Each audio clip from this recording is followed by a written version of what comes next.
multiple sources, according to ESPN, said that quarterback Jalen Hurts and head coach Nick Sirianni at no point last year was it a healthy relationship. And when they're together one-on-one, it doesn't work at all. It doesn't work at all. It works a little better when you have somebody who is a buffer between the young quarterback and the young coach. And this is key, because this is what my sources told me when he got the job. I didn't think it was going to work. A source described a lack of respect for Sirianni's X's and O's, and that's important. So I made 2 phone calls when Nick Sirianni got hired. They both said the same thing. He's not ready. He doesn't have an expertise on either side of the ball yet. You could criticize Lincoln Riley at USC. He knows offense. You can criticize, Kirby Smart, first year at Georgia, but the defense immediately got better. Immediately. The great coaches, even the really good ones, Matt Eberflus in Chicago, he got the defense figured out. Last 10 weeks of the year, Chicago's the best defense in the league. And that's in a division with a lot of good offensive coaches, right? So Sirianni doesn't have an expertise. And so people aren't buying it. There was also something that I pointed out, and people love to push back, but I knew I was right. Remember his opening press conference? It was a disaster. It was just word salad. He was nervous. It does matter. Sean McVay and D'Amico Ryans' opening press conferences. Sharp, a plan, and precise. That's how their teams play. Sirianni, the words didn't match the sentences, didn't match. It was just throw croutons and anchovies in that thing. It was word salad. It was a mess. Now, people will say, well, Dan Campbell's opening press conference. No, it was intense and over the top, but that's what the Lions are. He had a plan. His plan was, we're going to bite kneecaps off. We're going to be intense. We're going to fight to the final whistle. Well, that's what the Lions are. Go back to even when Dan Campbell's opening team, remember the first year or two with Goff, and they weren't winning a bunch? But I can remember coming on this show and saying, God, nobody plays harder than the Lions. They are losing games on the back end because their defense is a sieve. It's awful, but that team plays harder than anybody in the league. So Dan Campbell may have been over the top and biting kneecaps, but he had a plan, and the Lions are winning due to Dan Campbell. The Eagles are winning, it feels like, despite Nick Sirianni. There's a big difference. I talked about this yesterday. Baseball makes moves reacting to problems. Football, the NFL make moves. They make moves proactively while they're on top to tweak and remain on top. Those are 2 different set of changes. That's the difference between somebody like the NFL who's healthy and decides, I want to do an all-plant diet and get even healthier. And baseball's the chain smoker who's told, stop or you'll die in a month. Okay, I'll stop. They're not the same changes. Okay? Don't take all press conferences that are different the same. Sirianni was word salad. He looked overwhelmed. McVay never does. D'Amico Ryans never does. By the way, Bill Belichick, grumpy press conferences. That's what he is. At some point, that's why nobody wants to hire him. Control freak, tries to control the media. So the only time Sirianni has truly flourished with arguably the best roster in football his entire time there. They've had the best offensive line since he arrived, and he's an offensive coach. They've had unbelievable tight end wide receiver talent. They've been a little sketchy on the back end, but almost every team in the league is. I mean, who's got great corners and safeties? Like Kansas City, and they just had to get rid of a corner. Like almost everybody in the league could use another corner or a great safety. So this is a real thing, is that the players do not respect Sirianni's X's and O's, and that's what sources told me. They're like, you got to be, when you walk into it, you could be a college coach or a pro coach. You got to know one side of the ball. You got to be an expert.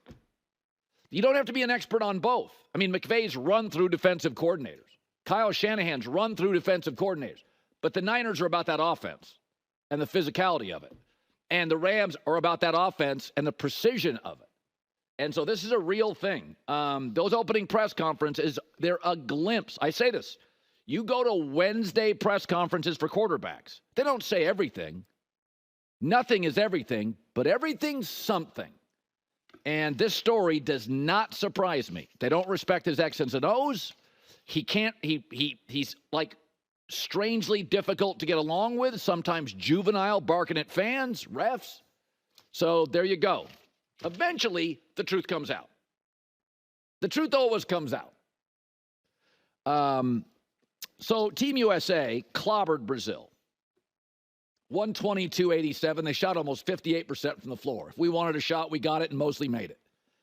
So we do know that the world is getting much better at basketball, and we're still crushing everybody. Now, Jokic is really great. So is Wemby, and South Sudan's length and athleticism has given us some problems. But in those 5 exhibition games, I'm watching these thinking, man, they're pretty close. But KD didn't play. And these European teams tend to play together more often, so they were initially tighter units. But the more we practice, the more we play, let's be honest, we came in as favorites. We didn't play much defense or with much intensity in the first 5 exhibition games. Now the game's starting, and our biggest rival is apathy. Are we going to stay engaged enough to beat Serbia and Jokic for the 3rd time? And it should be pointed out that Serbia may have a Jokic, and Greece may have a Giannis, and Canada's got an SGA, and France has a Wemby. We have an all-star team. And we've had 4 leading scorers in the last 4 games. We can do anything. We can go big and defensive first with Derek White, AD, and Bam. We can put a shooters lineup out there. Those are the ones KD's in. And then you have super high basketball IQ LeBron James to make it all work. So in basketball, the best Euros come to our country to face the best. And in our country, our best soccer players go to Europe to face the world's best. And that's just the way it is. The top 2 or 3 players right now are European. But, I mean, we just have to stay engaged. And the other thing I think that's going on, and I think it's a real thing. Remember when Michael Jordan and Scottie Pippen, one of the first great European players was Tony Kukoc. And Kukoc was long, 6'7", 6'8", left-handed shooter, clever finesse player. And MJ and Pippen, Kukoc has since said it was awful. It was an awful experience. Pippen and MJ, locked him out, pushed him around, made it really difficult. They wanted to prove domestic American superiority, and they were right. And I do think part of what you're seeing with Team USA is they've been told now for 2 or 3 years, Europe's taken over the NBA. Our guys have been told, Europe's got all the best players. So our guys are like, oh, you think so? Oh, okay. Have you noticed the defensive intensity in some of these games? You're getting guys that are worth $500, $900, $1 billion playing like it's Game 7 of the finals.